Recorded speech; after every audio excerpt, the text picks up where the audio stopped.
24 hours removed from the better lucky than good moment that moved the Cardinals to 2-0 through 2 weeks of the 2021 NFL season. What are the takeaways? We've calmed down. Let's talk about it. Alex Clancy, Bo Brack, it's Locked On Cardinals.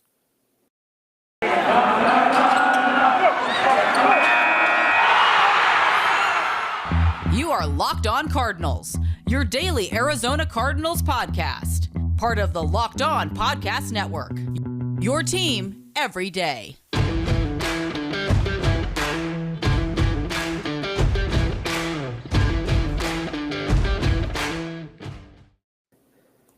Now, when you say rise up Red Sea this time, it has to do with my nose. Welcome to the second installment of Alex's Allergies. Alex Clancy, Bo Brack, Locked On Cardinals.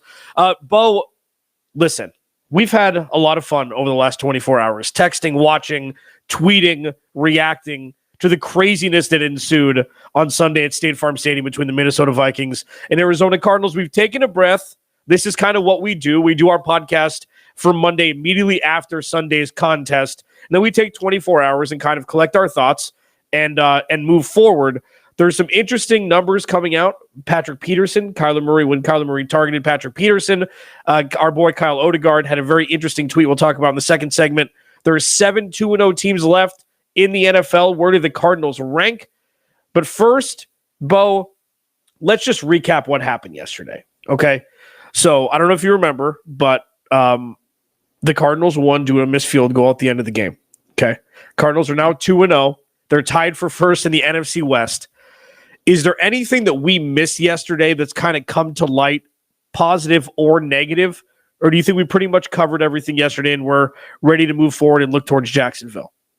There's one thing that I want to emphasize, I think, from our broadcast on Sunday is that this offense now, 38 points, 34 points, it's looking a lot like the offense that we envisioned when the Arizona Cardinals drafted Kyler Murray, hired Cliff Kingsbury, not in that order, obviously, and then they brought over DeAndre Hopkins in a head-scratching deal from the Houston Texans. I mean, that's what you were thinking about.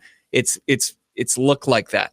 And they got to keep it going. I mean, that's going to be probably, a lot of what we're going to look at each and every week for the Arizona Cardinals to be successful. It has to hinge on this offense producing like it should. And it has so far through 2 games. Sure, it hasn't been perfect. You have the Kyler Murray interception, the pick 6. You had the pick to open up the second half in the season opener. But outside of those plays, this offense has been an unstoppable force. Yeah, and what we saw Sunday was something that we've wanted to see pretty much in perpetuity since Cliff Kingsbury and Kyler Murray came on board, was the offense bailing out the defense. When the offense can bail out the defense and not vice versa, it is a much better world to live in, especially with the team as currently constructed. Locked On NFL and the Locked On NFL Draft podcast relaunches September 20th with brand new host Eric Crocker, bringing the player scouting. Ryan Tracy brings the analytics. Follow the Locked On NFL Draft podcast on YouTube, the Odyssey app, or wherever you get your podcast. So, yeah, I mean, Rondale Moore's second-round pick shined. Okay, that is going to add a completely different element to this offense, where it's going to keep defenses honest. And we didn't get a whole lot from the run game. I mean, it was a little bit over 100 yards, but the offense, even though some of the biggest plays were on broken down plays, it just looked like it was humming at a different level when it was working. And obviously, with Kyler Murray on the controls, it's like seriously, the roof is non-existent when it comes to this offense. Because you're right. I mean, They're putting up points. And sure, Tennessee's a porous defense. They gave up another 30 points to Seattle through 3.5 quarters on Sunday. Like, Minnesota's defense, pretty good. I mean, it's not terrible. It's middle of the rung. So, I mean, when you can put up this many points against that defense, it just shows consistently like we were looking for. And they should be able to roll through Jacksonville as well coming up on Sunday. Yeah, and we're going to get into it later this week. Is that the word trap game? Is it a trap game coming up for the Arizona Cardinals? That's going to be something you're going to hear ad nauseum after a 2-0 start, and a surprising 2-0 start after the way things ended on Sunday. But, yeah, I think you made a good point. The defense, though, and we pointed this out incorrectly down the stretch as far as the defense and how many points it surrendered in the second half because of that pick 6. The defense actually they just surrendered 3 points. One of our viewers pointed that on YouTube. So the defense rebounded after giving up the 3 scores early in that contest. They have the missed PAT, and then they have the field goal at the end of the half. The Vikings do. And then other than that, they were pretty quiet. So this defense actually, it wasn't as loud as far as getting 6 sacks. It only had 1 sack on the entire afternoon, but they did make enough plays. They made a lot more plays and forcing more third downs and getting the Vikings offense off the field, which was necessary to let this Cardinals offense get back on the field and just do work. Yeah. And I mean, on the other side, on the defense, as you mentioned, is that Vance Joseph or is that just Minnesota being Minnesota? That happens all the time with Minnesota. They look like one of the, and we talked about this before Sunday. Kirk can put up some points. And sure, the first play was broken down, and then Marco Wilson fell down on the second touchdown catch with Adam Thielen. But you can see the potency of that offense in full effect in the first half, as you mentioned. And then sometimes they just go stagnant because that's what Kirk Cousins does. So, I don't know. I don't if it's a mixture of the two. Great halftime adjustments are fine. You'd like to see adjustments earlier so the defense doesn't have to, so the offense doesn't have to bail them out the way they did. But you take the W. It's a home win. It's the first time in front of the home crowd, even though, sweet mother, early on, false start penalties because of the Minnesota Vikings fans screaming before the Cardinals hiked the ball. I mean, it's a thing that's going to need some work. There's a rabid fan base here in Arizona, but State Farm Stadium is a favorite location for other teams to go watch a game. It's Arizona. It's warm outside. But we definitely heard the Skull Nation on Sunday. I mean, in pretty good numbers. Yeah, and they did a better job against Dalvin Cook, and that's probably that's the defensive line, that's that front seven, that's tackling, and they did a better job. Dalvin Cook obviously got hurt in that game as well, so you didn't have him all the way down the stretch as much as I'm sure Mike Zimmer wanted. But the defense it rebounded. It wasn't obviously it bent. And it didn't break because of Greg Joseph and his miss. And by the way, the Vikings broadcast, so good. If you haven't heard it, find it on social media. You can find. We'll retweet it at Locked On AZ Cards. I think we already have. The Vikings broadcast team thought Greg Joseph made the kick, and then quickly found out, oh no, he didn't. What have we done? What have we done? Alex Clancy, Bo Brack, Locked On Cardinals. Please go to the YouTube channel, subscribe, like. Our numbers are just go. Thanks for hanging out with us. We did the pregame show. We're not sure if we'll do that every week, but we will be doing the halftime show. Thank you to everybody who watches, asks us questions as we're reacting in real time to the first half of football. Follow the podcast at Locked On AZ Cards. Subscribe wherever you find your podcast for the audio-only version. Coming up next, Patrick Peterson. We can finally stop talking about this guy. And this is going to be a nice little salt in the wound to shift away from this conversation, hopefully for the end of the until the end of the season. Alex Nancy, Bo Brack, Locked On Cardinals. We'll be right back. BetOnline.ag, Bo. Yeah, you thought it was bad for P2, and we're going to tell you it's actually even worse for P3. Yeah, BetOnline.ag. We've already got an early spread for the Jacksonville Jaguars road game for the Arizona Cardinals, and the Jags 7.5 point home dogs. 7.5 point home dogs. And man, you thought you were going to get away from another large total for the Arizona Cardinals? Nope, 52. 52 right out of the gates. That's a lot of points. I don't know if Jacksonville can put that many points up, but if you're feeling frisky, BetOnline's your number one spot for all your pro and college football action this season. New updated site, new interface. It's so easy to use. Even more odds, props, contests. BetOnline.ag continues to be the number one source for everything football. Head to the website. Use your cell. Sign up today. Receive 100% welcome bonus. That's 100% welcome bonus. Double your initial deposit just by signing up. Don't forget to use the promo code NFL100. NFL 100. From football, basketball, boxing, right to your favorite Vegas casino games. Don't wait to take advantage of the amazing offers available for the 2021 NFL season. Bet online, your fastest, easiest way to bet on all your favorite sports. It's your online sportsbook experts. Second segment, Locked On Cardinals. Follow him at Bob Brack. Follow me at Clancy's Corner. You can check him out solo, Locked On NFL Mondays. Yeah, it's a pretty good show. I don't know why you're not as good with me, but at least we're getting the pub on Mondays, and I'm now the new co-host with Tyler Rowland from Locked On Titans on Thursday. We're the only two same podcast hosts that are, co-hosting different shows on the Locked On NFL National Show. So that's fun. Really appreciate everybody that listens, the comments, everything. Go subscribe to our YouTube channel. We're trying to grow the hell out of this thing, man. We're just going to show up here every day, agree, disagree, argue on Twitter. It's a lot of fun.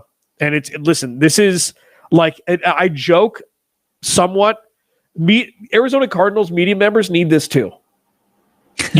Like I think of guys like that have been around forever, like Ken Summers and Bob McManaman and Josh Weinfuss, who's I love, he's one of my good friends and he's a good friend of the podcast. They deserve some positive things to talk about also. And we saw some stuff early last year, didn't work out so well towards the tail end of the season, but this has been a magical start for the first 2 weeks. I mean, regardless of how it's happened, it's nothing short of exciting, at least, right? I mean, that's exactly what it is. I mean, that game, as you mentioned, it felt like it was 12 and a half hours long, and there was no break. You didn't even have like a few seconds to turn your head and take a sip from your favorite beverage, like at all. It was nonstop action. And the Arizona Cardinals, obviously, it was by far not even close to a perfect game. And, they got to go back to the drawing board, and they've got to avoid, another potential slip up. And this one would be devastating. It would be devastating. And I don't want to play, the what if game, but, they'd be 1-1. And right now we would be having a very different podcast if they lost that game, which they should have lost that game. They 100%. Now, I don't think that's unfair to say. No, of course not. But you are talking about, things that aren't perfect. We can talk about one thing that is. It was Kyler Murray's passer rating when targeting Patrick Peterson as the opposing corner. Cal Odegaard used to cover the Arizona Cardinals for the ArizonaCardinals.com, azcardinals.com. He's elsewhere now. His tweet was, Vikings cornerback Patrick Peterson allowed 4 catches for 98 yards and 2 touchdowns against the Cardinals per Pro Football Focus. Kyler Murray had a perfect passer rating of 158.3 when throwing toward him. That's great.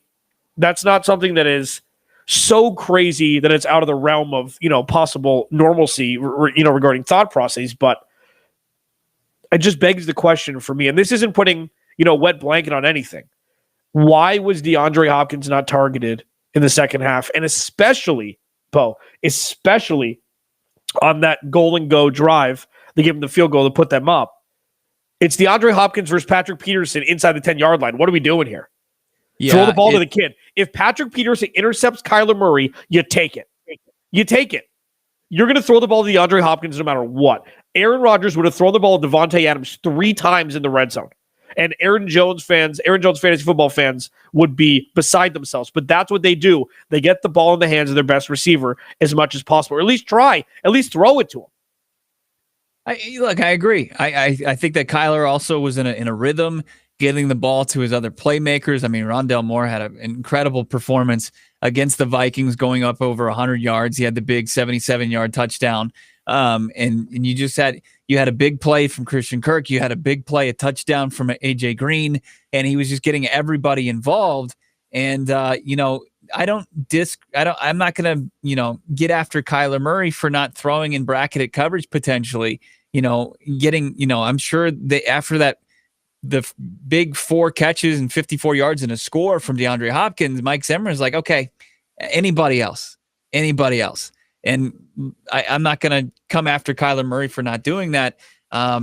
Maybe they should have challenged Patrick Peterson. Maybe he was the guy getting the help. I'll have to relook at the film, but I agree. I mean, especially in a game that's decided by 1 point and there's potential to get in the end zone instead of kick the field goal, you have to take your shots with your star player. Right. And I completely understand. Using him as a decoy sometimes, because he is going to garner that safety over the top, spying him. I get that 100%. But if you see one-on-one coverage, it's hard to spy somebody inside the 5-yard line. You throw the ball to DeAndre Hopkins, run 5 yards, turn around, I'm going to throw you the ball. Like I don't know the ins and outs of every offensive scheme that's ever existed, but I do know. Run there, turn around, throw me the ball. I'm better than the guy defending me. And 99% of the time, that's DeAndre Hopkins. Now, the only argument would be Jalen Ramsey, but We're not talking about that. We're talking about a 31-year-old aging guy who wasn't worth a contract for the Cardinals, who took the money elsewhere. Throw him the damn ball. It's really going to be interesting to see that matchup, Ramsey and Hopkins, for sure. with these other guys emerging in Kyler Murray. Kyler Murray, this 2-game stretch to start the season is his best stretch of football in his career. It's a young career, absolutely. You're like, yeah, no crap. But 9 total touchdowns. He had a run where he had 8 total touchdowns between, I think, the Dolphins game and the Bills game. But I mean, that's how special this. He's had a great career. He had 37 total touchdowns last year. He has 9 in 2 games. That's 25%. It's unreal. It's unreal what he's doing. We'll see what Urban Meyer and his crack staff down there in Jacksonville will do to combat that. But I can't imagine they've got enough in the tank to get it done. But I don't know. It's certainly, you've had your good mix of DeAndre Hopkins. I mean, the guy's got 3 touchdowns through 2 games, and then you also have the ability to get other guys involved. I think what the Arizona Cardinals are really just kind of lacking right now, as far as the offensive side of the football. Week 1 it was there, the run game, but week 2 it wasn't. And to be able to salt that game away against an offense that you really had the feeling, at least I did, I'm sure Alex did, that if they got the ball one more chance, they were going to be in a position to win the game. You got to be better in that situation. And that's like really the biggest strike against Cliff Kingsbury in his play calling through 2 games is that last drive for the Arizona Cardinals offense. Yeah, 31 seconds. Took 31 seconds. We've seen that way too often. We've seen it way too often.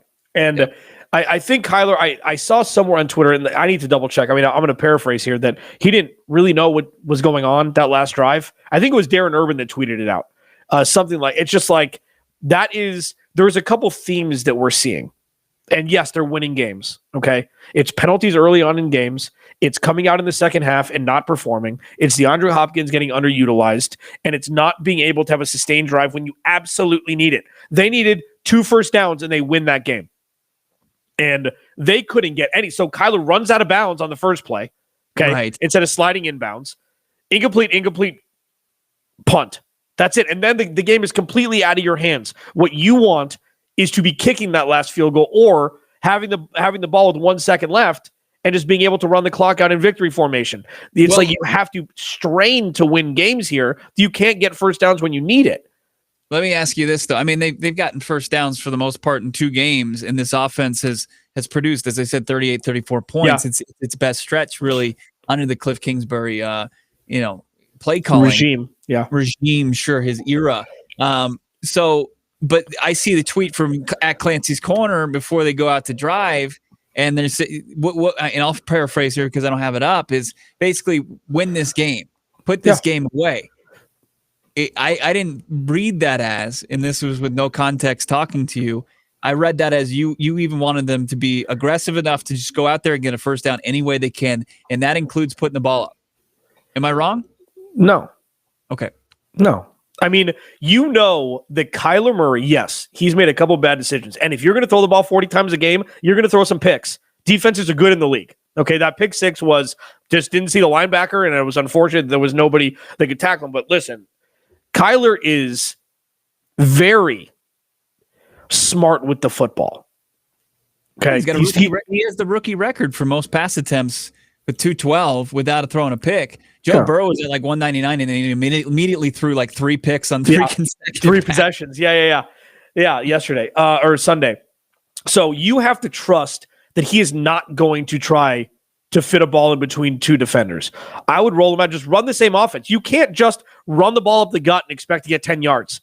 You just can't do it. And then it's like, it's 2nd and 10. It was like 2nd and 12, I think. 2nd and 8, whatever it was. It's like, obviously, it's a passing down now, or you're going to run it up the gut. Why not play action, throw the ball in the first down, just do something different and expect Kyler Murray not to make a mistake, because you put the ball in his hands the other 58 minutes. Why take it out of his hands at the end of the game? It's really interesting, and I brought this up a couple shows ago. Is like, does Cliff Kingsbury, does he suffer from test anxiety? And obviously not true test, but this is his test anxiety when the game is on the line, because I think, we'd have to look at the statistics overall and see how he does in these situations, but they stand out in my mind that he hasn't risen to the occasion, and he hasn't been the play caller that you need in those moments. And that's part of the maturation between coach and quarterback. And they've got to take the step in the right direction for this season to go where the Cardinals want to go. Because right now, you're 0 for 1. But look, you can luckily say that without having to suffer a loss. They were able to kind of pull one out of their behind, and they're 2-0, and you'll take that over anything. Alex Clancy, Bo Brack, Locked on Cardinals. Follow him at Bo Brack. Follow me at Clancy's Corner. There are 7 teams that remain undefeated in the NFL. Where do the Cardinals rank amongst them? We'll talk about that next, Locked on Cardinals. But first, rockauto.com. When I have my nose about to explode, I don't want to go in public. I'm already dealing with allergies as it is. The wind is not my friend right now in Phoenix, so I go to rockauto.com. I just hit the search box, search for what I want, tail lamps, carpet, paint, whatever, and it's got me there. Make and model, boom. You're good to go. Delivery, you don't got to worry about anything. Everything's coming to you. You don't have to go to a chain storefront, as I mentioned. You're not going to get upcharged. You're not going to have to ask anybody any questions because you have everything at your fingertips at rockauto.com. They're a family-owned business. They've been online for 20 years. Their prices are reliably low, whether it's for your daily driver or your weekend convertible. I really want a Corvette Stingray. I think I've decided. That's a car that I want. Like one from Rush Hour. The old school one, not the new ones that are probably $200,000. Go to rockauto.com, write Locked On in their How Did You Hear About Us box so they know we sent you. Amazing selection, reliably low prices, all the parts your car will ever need. rockauto.com. But what else can you do from home? Yeah, I mean, you're going to have to be doing a whole lot more rockauto.com reads if you want to buy that car. I'll tell you what you can do. You can watch it on the actual movie Rush Hour that you mentioned, and then also watch your game live. You can watch an on-demand movie and watch a live game because DirecTV Stream brings you your live TV and on-demand favorites together like never before, which means you can watch your favorite sports, movies, and shows all in one place. And the best part, there's no annual contract. You don't have to sign up and just no blood sample, no nothing that cable companies make you do.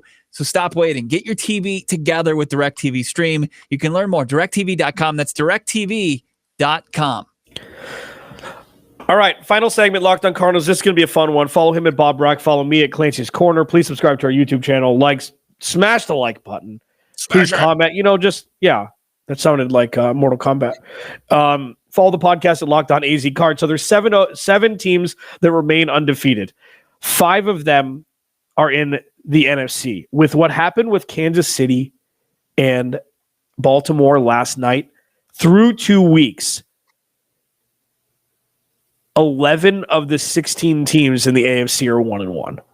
Just be happy that there's a little bit more separation in the NFC than there is in the AFC from good to bad teams. You're going to find the Cardinals right in the middle of it. So, Bo, here's the list. Or do we have a graphic for that? Here.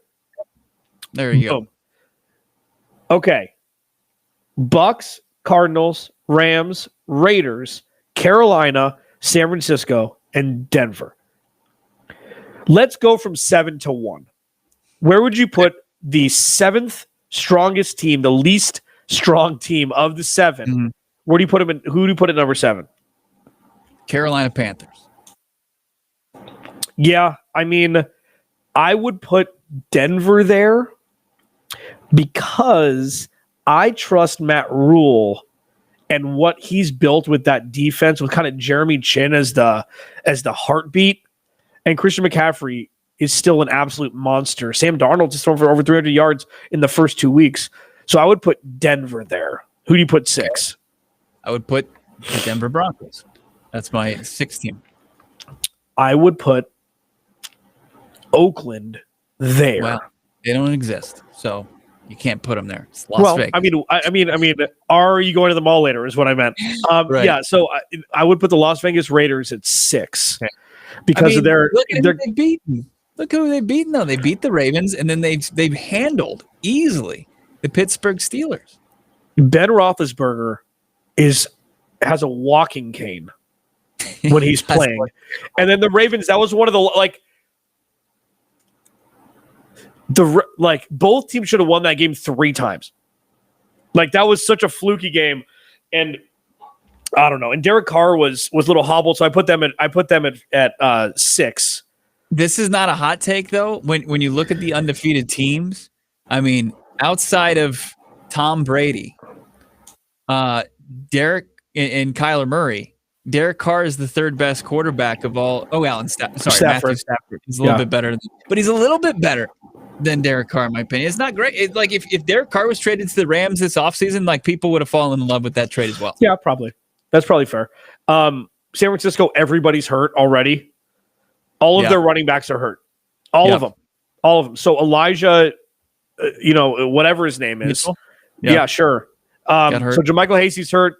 Trey Sermon got hurt. And Mozart's done. Yep. Darrell Henderson's hurt. So it's like I think that I would put the Cardinals ahead of San Francisco. Oh yeah, I would. I mean, if they were fully healthy, if Raheem Mostert was healthy, and he was balling out like he was last year, they had like 150 to 180 whatever yards they have out of the backfield. That's a deafening backfield when it's healthy. Because they just have good run schemes. But I would put the Cardinals at 3. I still put the Rams ahead of them because the Cardinals haven't beat them. And then TB12, you got to put it first, right? Are you putting the Rams behind the Cardinals right now? It's tough, man. I would say no, just because the way that the Cardinals got lucky as far as their win in the Rams. It was tough down the stretch against the Colts, but they won that game outright. It didn't come down to a guy missing a kick. So I'll give the edge right now to the Rams. I'm not going to change, pivot. The two teams have the same record, and I had the Rams ahead of the Cardinals to start the season. So I'm just being transparent there, and I think the Arizona Cardinals can certainly catch up, and I think that they have more talent, across their roster. They've just got to put it together. But I completely agree with the San Francisco thing. And I'm not saying that anybody's cheering for injuries, but Kyle Shanahan's probably like, okay, I can get another year where I get another pass for not performing as 49ers head coach, but they're 2-0. They're 2-0. Yeah. It'll be really interesting to see because you're looking at all these defenses that are giving up a lot of points. Like Tampa Bay gave up 25 points to Atlanta, and they gave up a bunch of points in week 1 also to Dallas. So like, even though they're really good defenses, good offenses are still reigning supreme, and it puts the Cardinals in a pretty good spot. That'll do it for us. Alex Clancy, Bo Brack. Oh, do you have anything more, please? I'm already calling it. I mean, and it's probably more legit this week, but Tom Brady's going to get the NFC Player of the Week over Kyler Murray with 5 touchdowns. Yeah, 5 touchdowns for sure. Yeah. I think it's fair. And then Kyler's going to get it, as a just a handoff when he doesn't deserve it one week. Alex Clancy, Bo Brack, Locked on Cardinals. Thank you to everybody who listens. We will talk to you tomorrow.